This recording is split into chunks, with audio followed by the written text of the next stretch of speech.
Okay, we're up on live stream.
seems like they send the live stream out.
This morning, we gather in gratitude for all aspects of sacredness: the air, the warmth of fire, bodies of water, plants, the land, and all animals and humankind.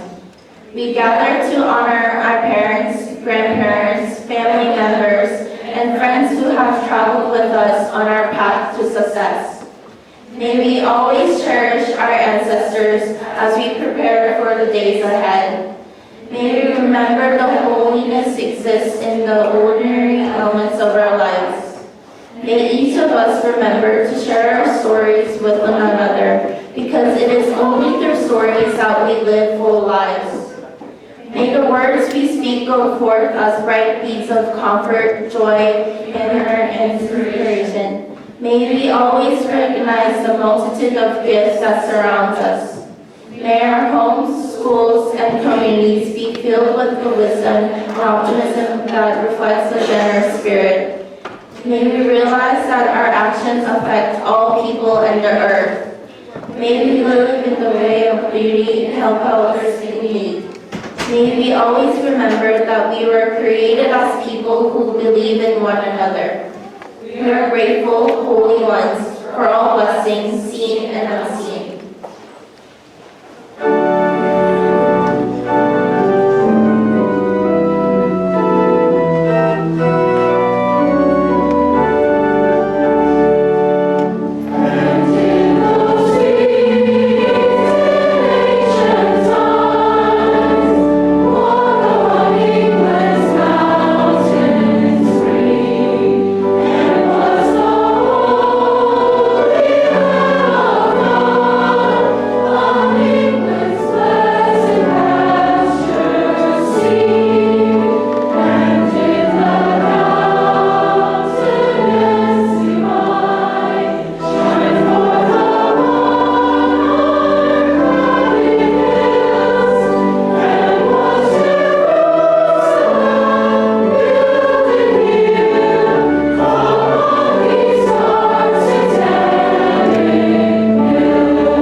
Though I speak in the tongues of mortals and of angels, if I speak without love, I am a booming gong or a clashing cymbal.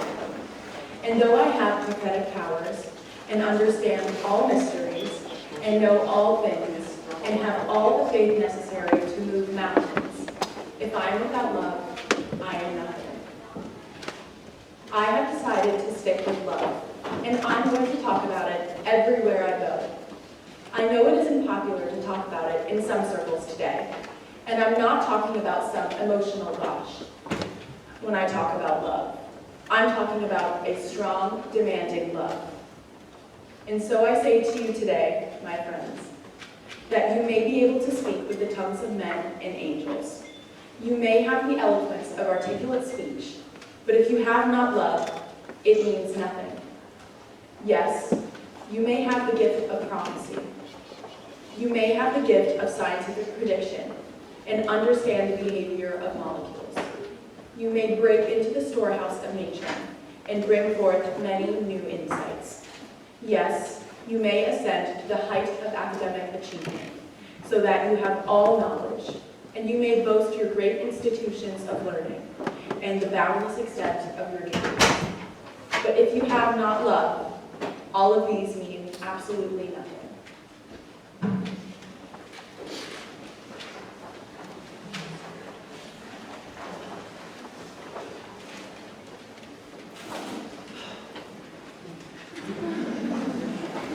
It is my great pleasure to introduce today's 2019 graduation chapel speaker, Christopher Sweeney.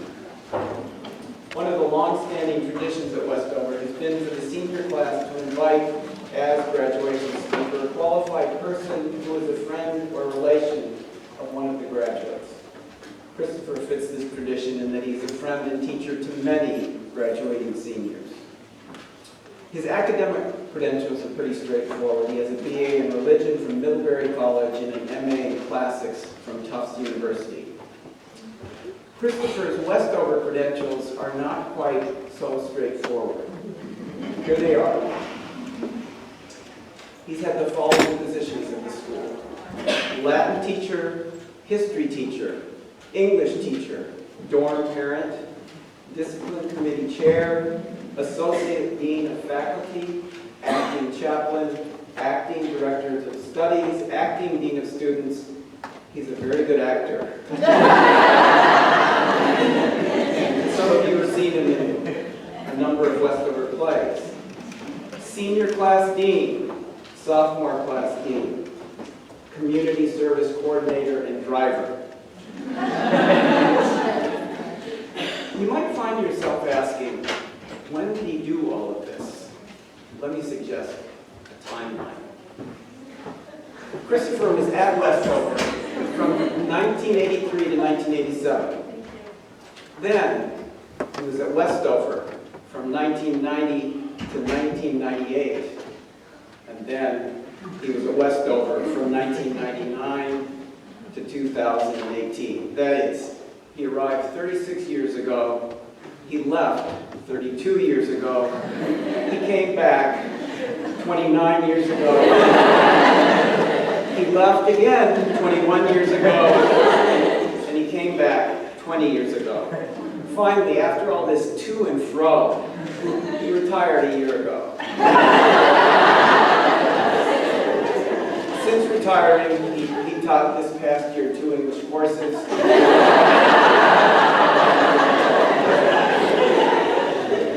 And in 3 months, he will be coming back to teach 2 more.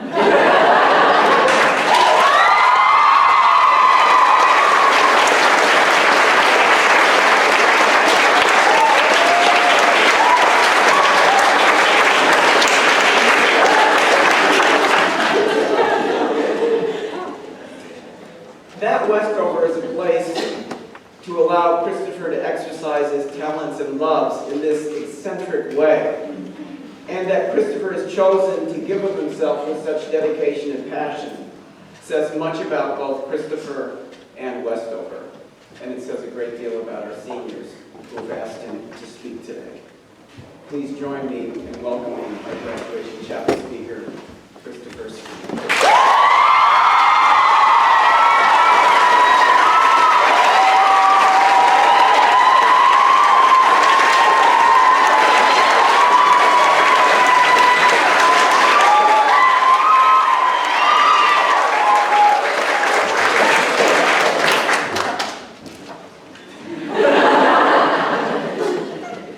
Thank you, Mr. Hunter, for sort of that introduction.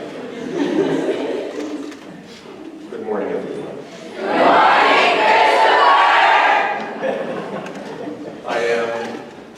I am honored and grateful to be finding myself standing here before you one more time. And I thank you for this opportunity.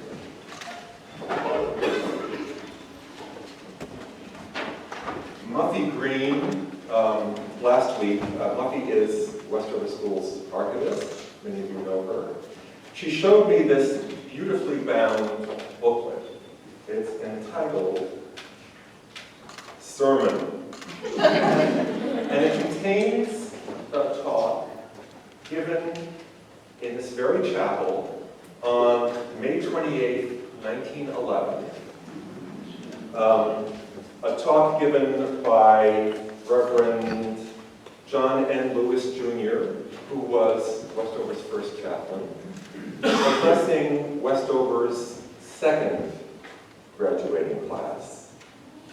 And I'd like, before I start on my talk, I'd like to read you just a very few words from his, because I'm struck by how true they seem to me as well for us this morning, the morning of Westover's 110th graduation. Lewis said in that graduation chapel talk,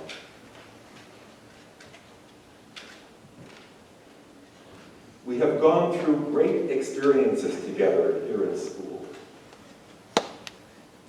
Our sympathies have broadened.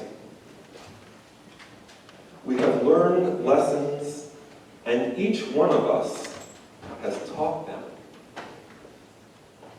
We have come to lean upon one another. We have given to one another. No person has been alone."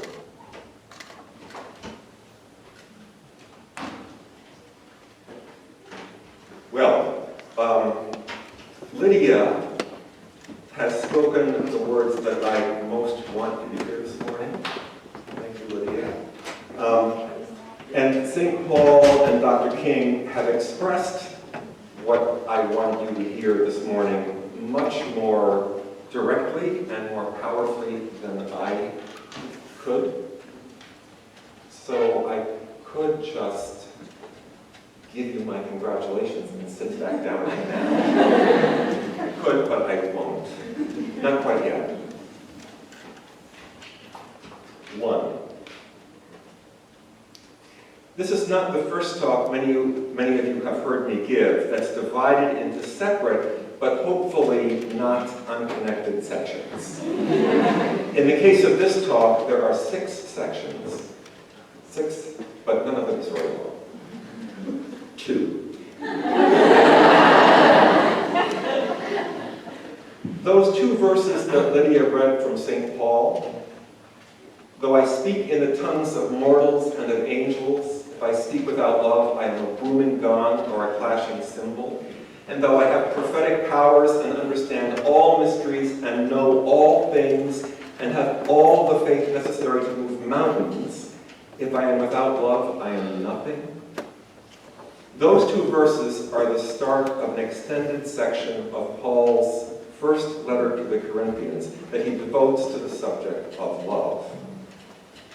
I learned just recently that for years it was a tradition at Westover for Miss Hillard, the formidable founder and first head of the school, to hand a copy of that section of Paul's letter to every new girl at the beginning of each school year, and to instruct her to memorize it, so that every student in the school would know it by heart.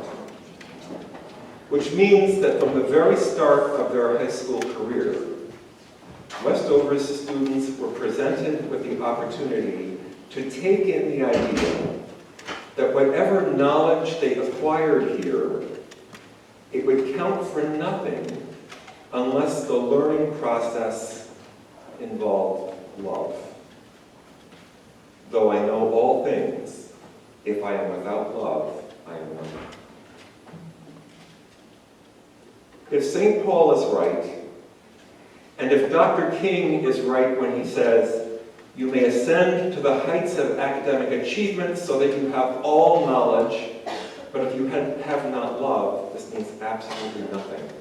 If these people are right, then this school, and any school, has no more important mission than to provide an environment in which its students are encouraged to grow in love. Anne Polina, one of Miss Hillard's successors as head of school, put it this way: without a commitment to teaching hearts as well as heads, we achieve nothing. 3. It is surely as true now as it was when Dr. King said it over 50 years ago, that in his words, it isn't popular to talk about love in some circles today. Those circles include school circles.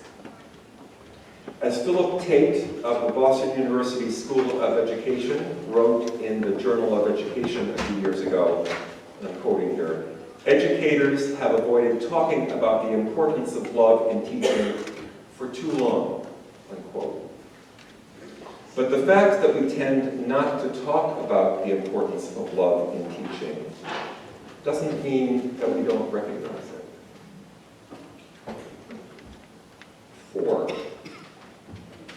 Here's a true short story.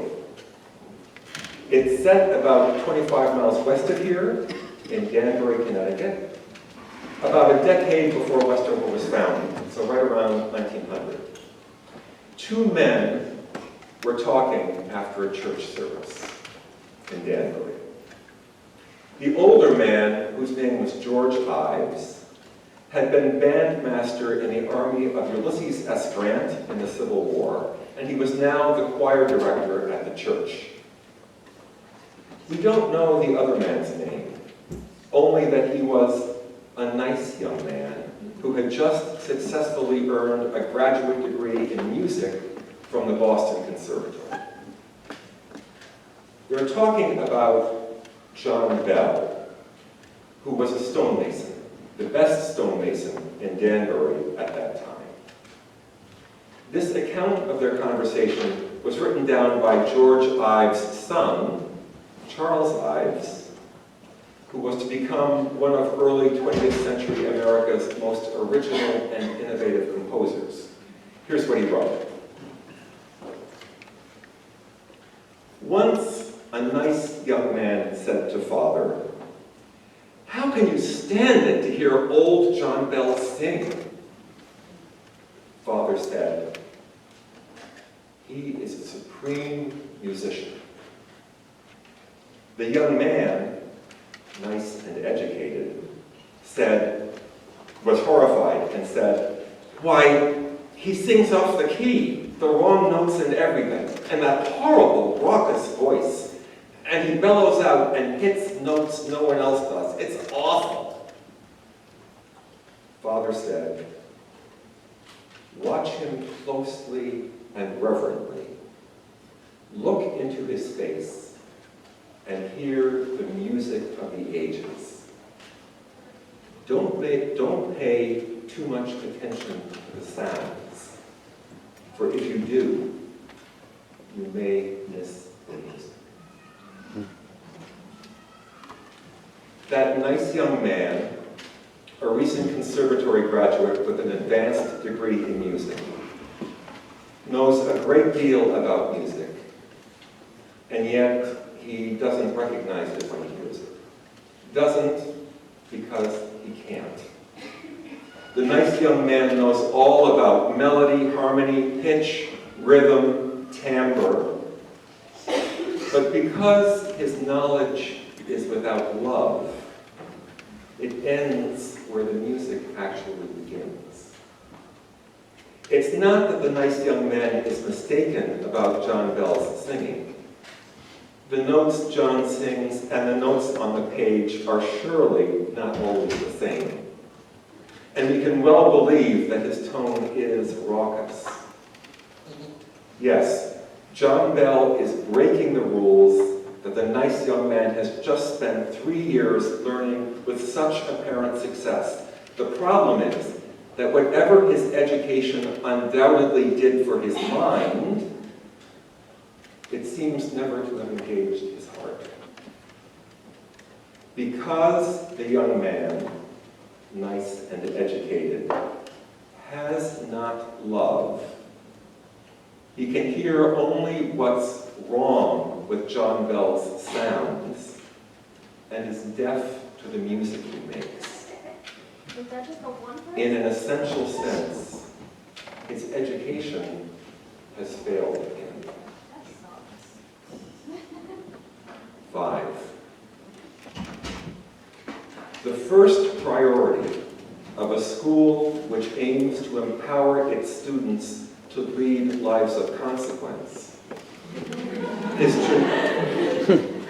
to nurture in them wholeness of heart. 6. And last, I'm not going to give you any advice this morning as you set out on your post-Westover paths. But I'm going to close with 2 wishes. And I'm going to take the liberty of speaking not only for myself, but for all the adult members of this school community from which you depart today. From which you depart, but to which you will always belong. First, because it is our hope that your life's decisions and actions will have love as their basis, we wish each of you a life rich in consequence.